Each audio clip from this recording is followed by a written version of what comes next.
Dracula by Bram Stoker. Chapter 8. Mina Murray's Journal. Same day, 11 o'clock p.m. Oh, but I am tired. If it were not that I had made my diary a duty, I should not open it tonight. We had a lovely walk.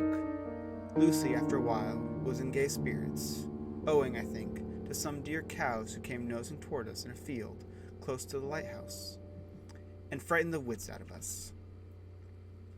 I believe we forgot everything except, of course, personal fear, and it seemed to wipe the slate clean and give us a fresh start.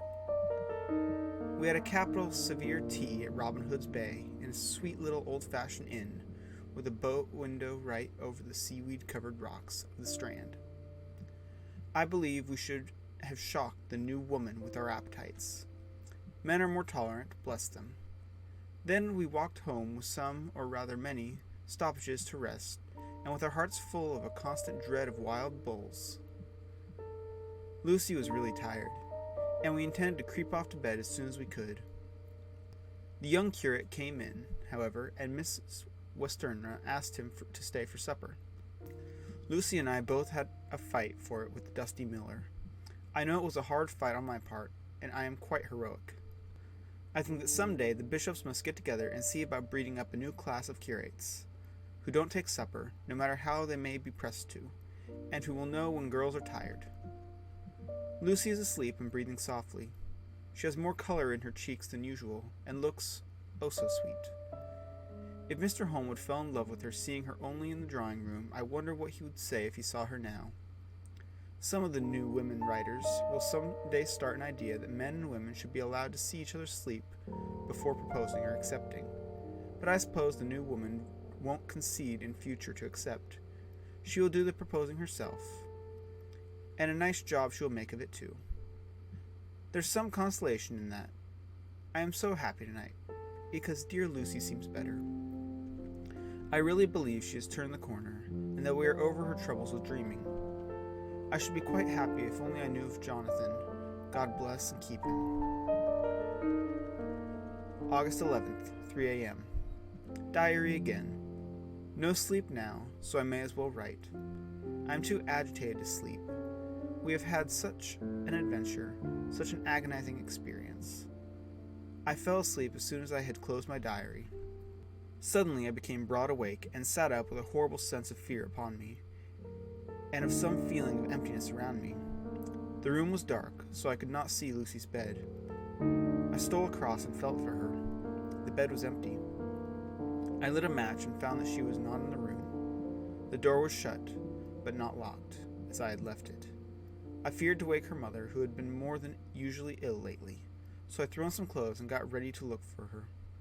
As I was leaving the room, it struck me that the clothes she wore might give me some clue to her dreaming intention. Dressing gown would mean house, dress outside. Dressing gown and dress were both in their places. Thank God, I said to myself. She could not be far, as she is only in her nightdress. I ran downstairs and looked in the sitting room. Not there. I looked in all the other rooms of the house, with an ever-growing fear chilling my heart. Finally, I came to the hall door and found it open. It was not wide open, but the catch of the lock had not caught. People of the house are very careful to lock the door every night, so I feared that Lucy must have gone out as she was. There was no time to think of what might happen. A vague, overmastering fear obscured all details. I took a big, heavy shawl and ran out. The clock was striking 1 as I was in the crescent, and there was not a soul in sight. I ran along the north terrace, but could see no sign of the white figure which I expected. At the edge of the west cliff above the pier, I looked across the harbor to the east cliff, in hope or fear, I don't know which, of seeing Lucy in our favorite seat. There was a bright full moon, with heavy black driving clouds, which threw the whole scene into a fleeting diorama of light and shade as they sailed across. For a moment or two I could see nothing, as the shadow of a cloud obscured St. Mary's Church and all around it. Then, as the cloud passed, I could see the ruins of the abbey coming into view, and as the edge of the narrow band of light, as sharp as a sword cut, moved along, the church and the churchyard became gradually visible. Whatever my expectation was, it was not disappointed, for there on our favorite seat, the silver light of the moon struck a half-reclining figure, snowy white. coming of the cloud was too quick for me to see much, for the shadow shut down on light almost immediately. But it seemed to me as though something dark stood behind the seat where the white figure shone, and bent over it. What it was, whether man or beast, I could not tell. I did not wait to catch another glance, but flew down the steep steps to the pier, and along by the fish market to the bridge, which was the only way to reach the east cliff. The town seemed as dead, for not a soul did I see. I rejoiced that it was so, for I wanted no witness of poor Lucy's condition. The time and distance seemed endless, and my knees trembled and my breath became labored as I toiled up the endless steps to the abbey. I must have gone fast, and yet it seemed to me as if my feet were weighted with lead, and as though every joint in my body were rusty. When I almost got to the top, I could see the seat and the white figure, for I was now close enough to distinguish it even through the spells of shadow. There was undoubtedly something long and black bending over the half-reclining white figure. I called in fright, "Lucy! Lucy!" And something raised a head, and from where I was I could see a white face and red gleaming eyes. Lucy did not answer, and I ran on to the entrance of the churchyard. As I entered, the church was between me and the seat. For a minute or so I lost sight of her. When I came into view again, the cloud had passed, and the moonlight struck so brilliantly that I could see Lucy half reclining with her head lying over the back of the seat. She was quite alone, and there was not a sign of any living thing about. When I bent over her, I could see that she was still asleep. Her lips were parted, and she was breathing. Not softly as usual with her, but in long, heavy gasps, as though striving to get her lungs full at every breath. As I came close, she put up her hand in her sleep and pulled the collar of her nightdress close around her throat. While she did so, there came a little shudder through her, as though she felt the cold. I flung the warm shawl over her and drew the edges tight round her neck, for I dreaded lest she should get some deadly chill from the night air, unclad as she was.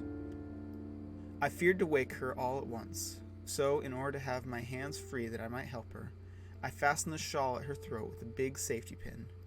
But I must have been clumsy in my anxiety and pinched or pricked her with it, for by and by, whether her breathing became quieter, she put her hand to her throat again and moaned.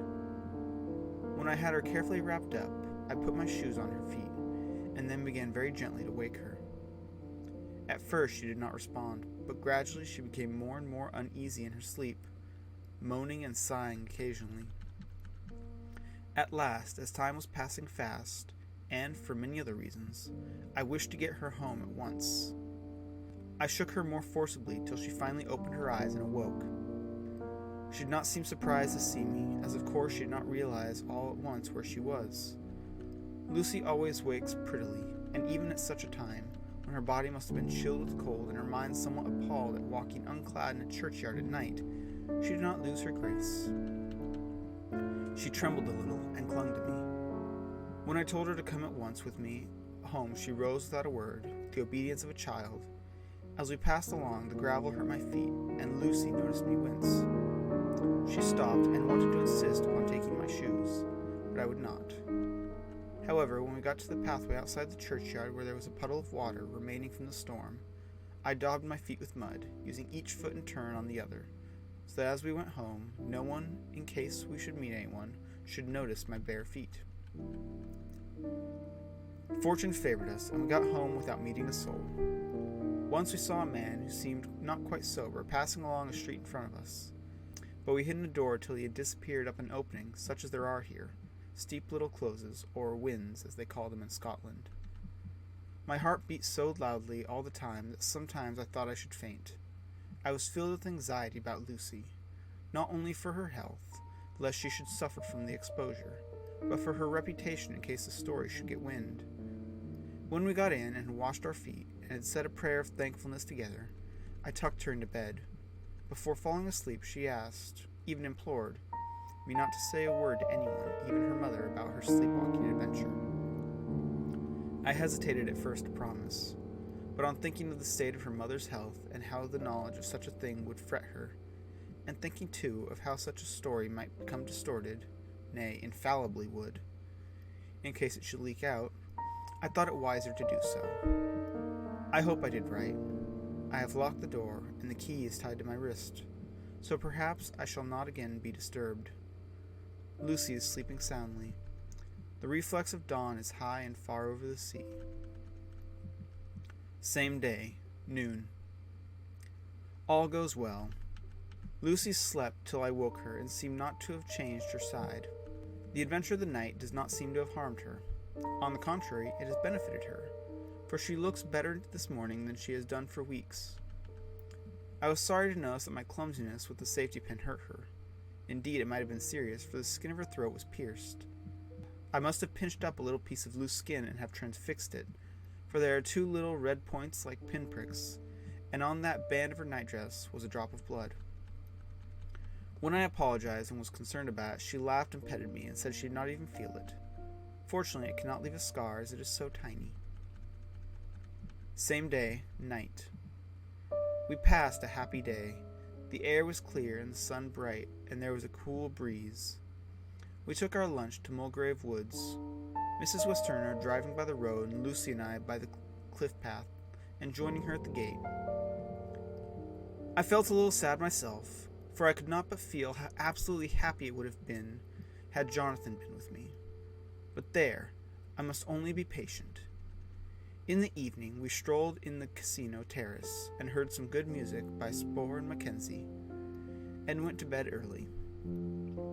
Lucy seems more restful than she has been for some time, and fell asleep at once. I shall lock the door and secure the key the same as before, though I do not expect any trouble tonight. August 12th. My expectations were wrong, for twice during the night I was wakened by Lucy trying to get out.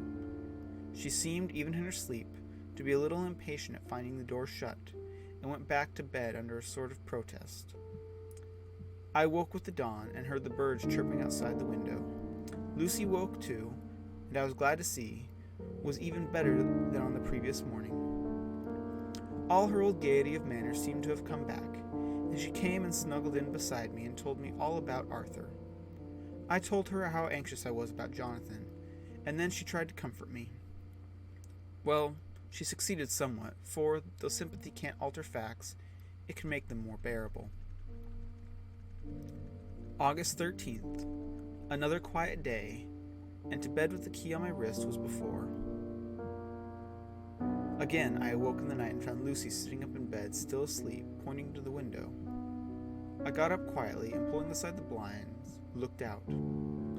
It was brilliant moonlight, and the soft effect of the light over the sea and sky, merged together with one great silver mystery, was beautiful beyond words. Between me and the moonlight flitted a great bat, coming and going in great whirling circles. Once or twice it came quite close, but was, I suppose, frightened at seeing me, and flitted away across the harbor towards the abbey. When I came back from the window, Lucy had laid down again and was sleeping peacefully. She did not stir again all night. August 14th. On the East Cliff, reading and writing all day. Lucy seems to have become as much in love with the spot as I am, and it's hard to get her away from it when it's time to come home for lunch or tea or dinner. This afternoon she made a funny remark. We were coming home for dinner, and had come to the top of the steps up from the West Pier, and stopped to look at the view, as we generally do. The setting sun, low down in the sky, was just dropping behind Kettleness. The red light was thrown over on the east cliff in the old abbey, and seemed to bathe everything in a beautiful rosy glow. We were silent for a while, and suddenly Lucy murmured as if to herself, "His red eyes again. They are just the same." It was such an odd expression, coming apropos of nothing, that it quite startled me. I slewed round a little as to see Lucy well without seeming to stare at her, and saw that she was in a half-dreamy state, with an odd look on her face that I could not quite make out, so I said nothing, but followed her eyes. She appeared to be looking over at our own seat, wherein was a dark figure, seated alone. I was a little startled myself, for it seemed for an instant as if the stranger had great eyes like burning flames. But a second look dispelled the illusion. The red sunlight was shining on the windows of St. Mary's Church behind our seat, and as the sun dipped, there was a sufficient change in the reflection to make it appear as if the light moved. I called Lucy's attention to this peculiar effect, and she became herself with a start, but she looked sad all the same. It may have been that she was thinking of the terrible night up there. We never referred to it, so I said nothing, and we went home to dinner. Lucy had a headache and went to bed early. I saw her asleep and went out for a little stroll myself. I walked along the cliffs to the westward, and was full of sweet sadness, for I was thinking of Jonathan. When coming home, it was then bright moonlight, so bright that though the front of our part of the crescent was in shadow, everything could be well seen. I threw a glance up at our window and saw Lucy's head leaning out. I thought perhaps she was looking out for me, so I opened my handkerchief and waved it. She did not notice or make any movement whatsoever. Just then, the moonlight crept around an angle of the building, and the light fell on the window. There distinctly was Lucy with her head lying up against the side of the windowsill, and her eyes shut. She was fast asleep, and by her, seated on the windowsill, was something that looked like a good-sized bird. I was afraid she might get a chill, so I ran upstairs, but as I came into the room, she was moving back to her bed, fast asleep and breathing heavily. She was holding her hand to her throat as though to protect it from the cold. I did not wake her, but tucked her up warmly. I have taken care that the door is locked and the window securely fastened. She looks so sweet as she sleeps, but she is paler than her wont, and there is a drawn, haggard look under her eyes which I do not like. I fear she is fretting about something. I wish I could find out what it is. August 15th. Rose later than usual. Lucy was languid and tired, and slept on after we had been called. We had a happy surprise at breakfast. Arthur's father was better, and wants the marriage to come off soon. Lucy is full of quiet joy, and her mother is glad and sorry at once. Later on in the day, she told me the cause. She is grieved to lose Lucy as her very own, but she is rejoiced that she is soon to have someone to protect her. Poor dear, sweet lady. She confided to me that she has got her death warrant. She has not told Lucy, and made me promise secrecy. Her doctor told her that within a few months at most she must die, for her heart is weakening. At any time, even now, a sudden shock would almost be sure to kill her. Ah, we were wise to keep from her the affair of the dreadful night of Lucy's sleepwalking. August 17th. No diary for 2 whole days. I have not had the heart to write. Some sort of shadowy pall seems to be coming over our happiness. No news from Jonathan, and Lucy seems to be growing weaker, whilst her mother's hours are numbering to a close. I do not understand Lucy's fading away as she is doing. She eats well and sleeps well, and enjoys the fresh air. But all the time the roses in her cheeks are fading, and she gets weaker and more languid day by day. At night I hear her gasping as if for air. I keep the key of our door always fastened on my wrist at night, but she gets up and walks about the room, and sits at the window. Last night I found her leaning out when I woke up, and when I tried to wake her I could not. She was in a faint. When I managed to restore her, she was as weak as water, and cried silently between long, painful struggles for breath. When I asked her how she came to be at the window, she shook her head and turned away. I trust her feeling ill may not be from that unlucky prick of the safety pin. I looked at her throat just now as she lay asleep, and the tiny wounds seemed not to have healed.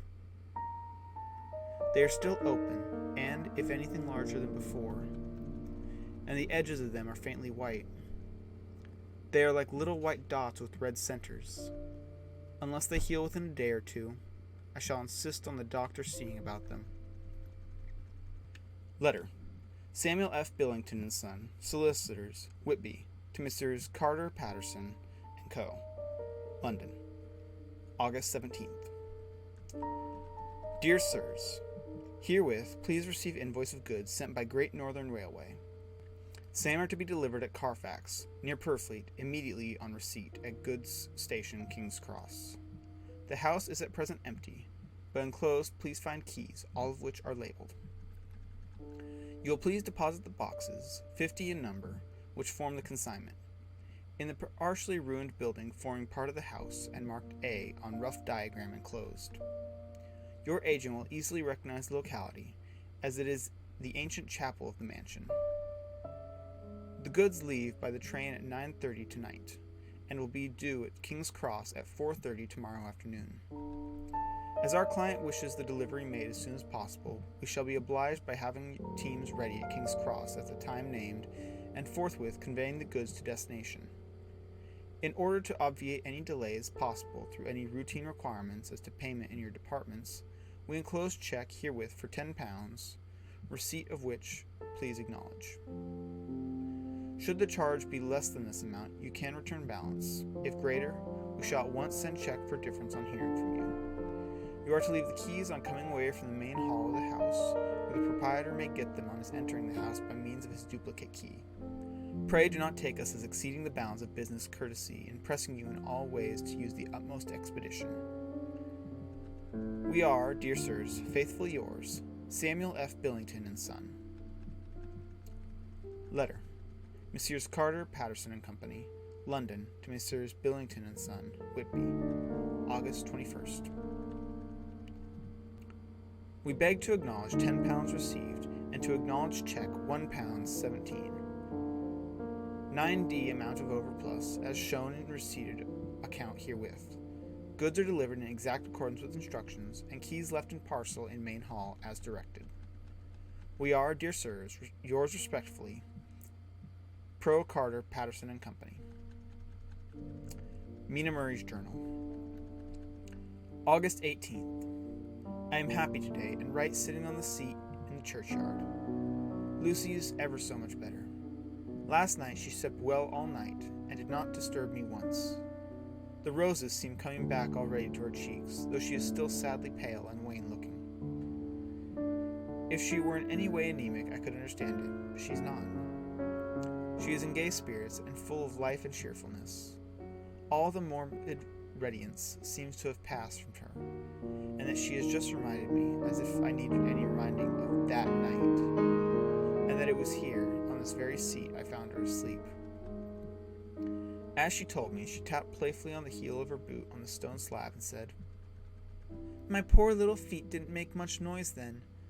I dare say poor old Mr. Swales would have told me that it was because I didn't want to wake up Geordie."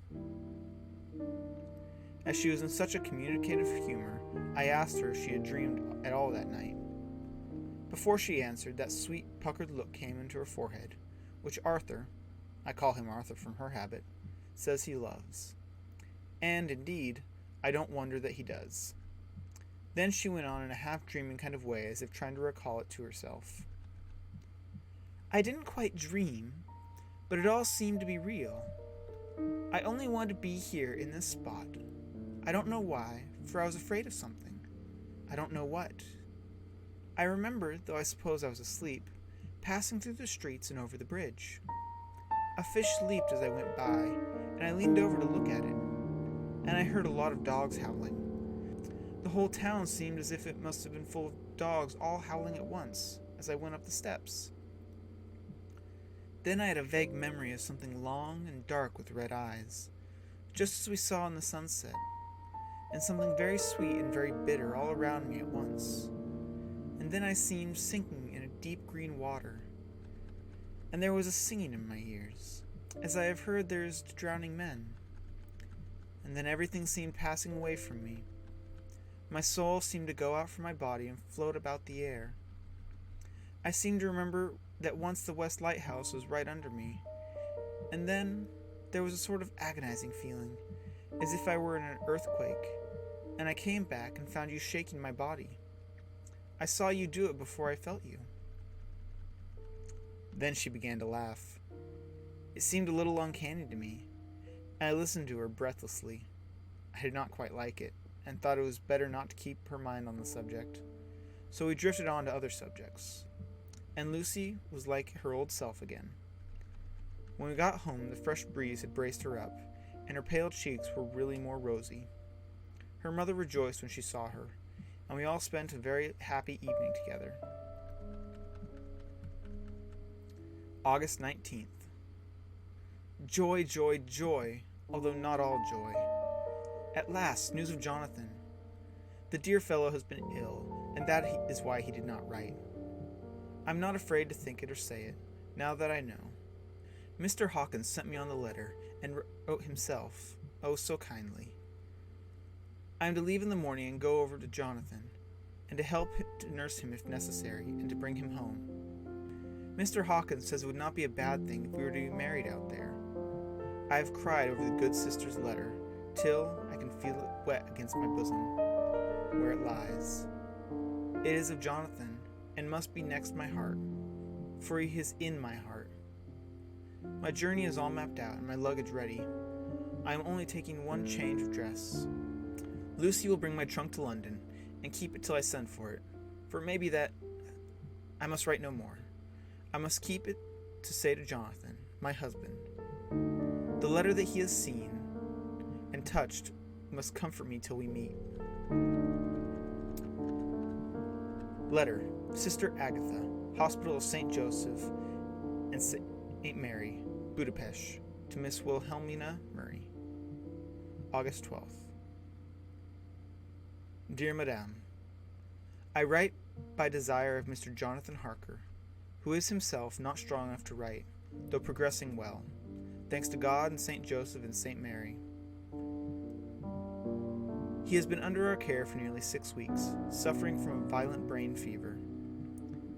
He wishes me to convey his love, and to say that by this post I must write for him to Mr. Peter Hawkins, Exeter, to say, with his dutiful respects, that he is sorry for his delay, and that all of his work is completed. He will require some few weeks' rest in our sanitarium in the hills, but will then return. He wishes me to say that he has not sufficient money with him, and that he would like to pay for his staying here, so that others who need shall not be wanting for help. Believe me, yours with sympathy and all blessing, Sister Agatha. P.S. My patient being asleep, I open this to let you know something more.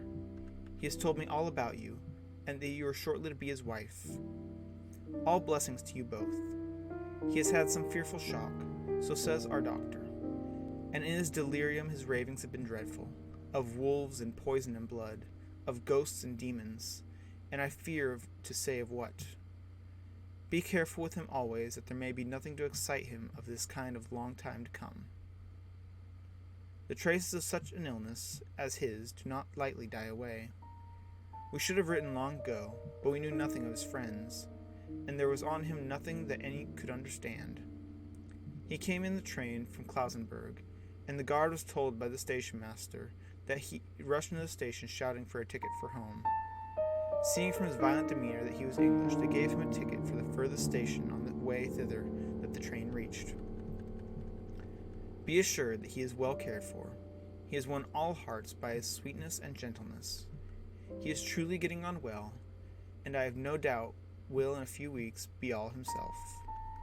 But be careful of him for safety's sake. There are, I pray, God and St. Joseph and St. Mary, many, many happy years for both of you. Dr. Seward's Diary, August 19th. Strange and sudden change in Renfield last night. About 8 o'clock he began to get excited and sniff about as a dog does when settling. The attendant was struck by his manner, and knowing my interest in him, encouraged him to talk. He is usually respectful to the attendant, and at times servile, but tonight, the man tells me, he was quite haughty, would not condescend to talk with him at all. All he would say was, "I do not want to talk to you. You don't count now. The master is at hand." The attendant thinks it is some sudden form of religious mania which has seized him. If so, we must look out for squalls, for a strong man with homicidal and religious mania at once might be dangerous. The combination is a dreadful one. At 9 o'clock I visited him, myself. His attitude to me was the same as that to the attendant. In his sublime self-feeling, the difference between myself and the attendant seemed to him as nothing. It looks like religious mania, and he will soon think that he himself is God. These infinitesimal distinctions between man and man are too paltry for an omnipotent being. How these madmen give themselves away. The real God taketh heed lest a sparrow fall, but the God created from human vanity sees no difference between an eagle and a sparrow. Oh, if only men knew. For half an hour or more, Renfield kept getting excited in greater and greater degrees. I did not pretend to be watching him, but I kept strict observation all the same. All at once that shifty look came into his eyes, which we always see when a madman has seized an idea, and with it the shifty movement of the head and back, which asylum attendants come to know as so well. He became quite quiet, and went and sat on the edge of his bed resignedly, and looked into space with lackluster eyes. I thought I would find out if his apathy were real or only assumed, and tried to lead him to talk of his pets, a theme which has never failed to excite his attention. At first he made no reply, but at length said testily, "Bother them all. I don't care a pin about them." "What?" I said. "You don't mean to tell me you don't care about spiders?" Spiders at present are his hobby, and the notebook is filling up with columns of small figures. To this he answered enigmatically, "The bride maidens rejoice the eyes that wait the coming of the bride, but when the bride draweth nigh, then the maidens shine not to the eyes that are filled." He would not explain himself, but remained obstinately seated on his bed, all the time I remained with him. I am weary tonight, and low in spirits. I cannot but think of Lucy, and how different things might have been. If I don't sleep at once, chloral, the modern Morpheus, C2HCl3O, H2O.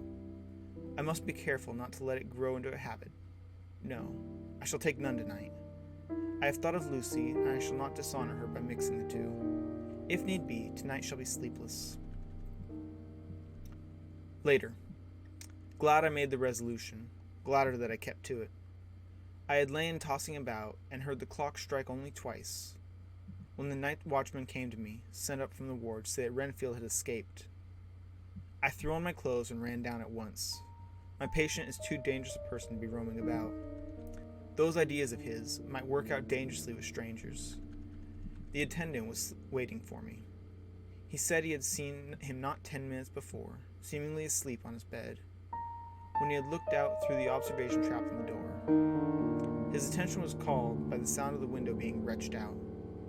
He ran back and saw his feet disappear through the window, and had at once sent up for me. He was only in his night gear, and could not be far off. The attendant thought it would be more useful to watch where he should go than to follow him, as he might lose sight of him whilst getting out of the building by the door. He is a bulky man, and couldn't get through the window. I am thin, so, with his aid, I got out, feet foremost, and, as we were only a few feet above the ground, landed unhurt.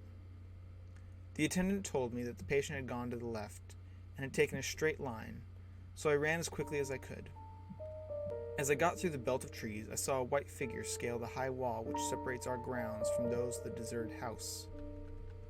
I ran back at once, and told the watchman to get 3 or 4 men immediately, and follow me into the grounds of Carfax, in case our friend might be dangerous.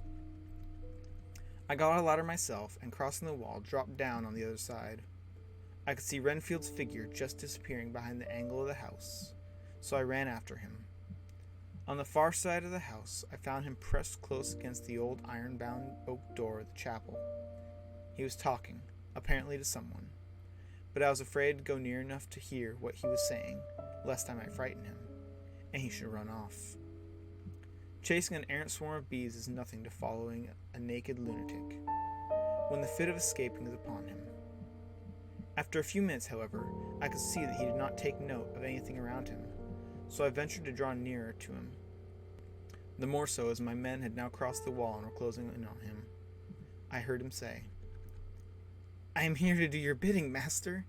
I am your slave, and you will reward me, for I shall be faithful. I have worshipped you long and afar off. Now that you are near, I await your commands, and you will not pass me by. Will you, dear master, in your distribution of good things?" He is a selfish old beggar anyhow. He thinks of the loaves and fishes even when he believes he is in the real presence. His manias make a startling combination. When we closed in on him, he fought like a tiger. He is immensely strong, for he was more like a wild beast than a man. I never saw a lunatic in such a paroxysm of rage before, and I shall not again. It is a mercy that we have found out his strength and his danger in good time. With strength and determination like his, he might have done wild work before he was caged. He is safe now, at any rate. Jack Shepherd himself couldn't get free from the strait waistcoat that keeps him restrained, and he is chained to the wall in the padded room. His cries are at times awful, but the silences that follow are more deadly still, for he means murder in every turn and movement. Just now, he spoke coherent words for the first time. "I shall be patient, master. It is coming, coming, coming." So I took the hint and came to. I was too excited to sleep, but this diary has quieted me, and I shall get some sleep tonight.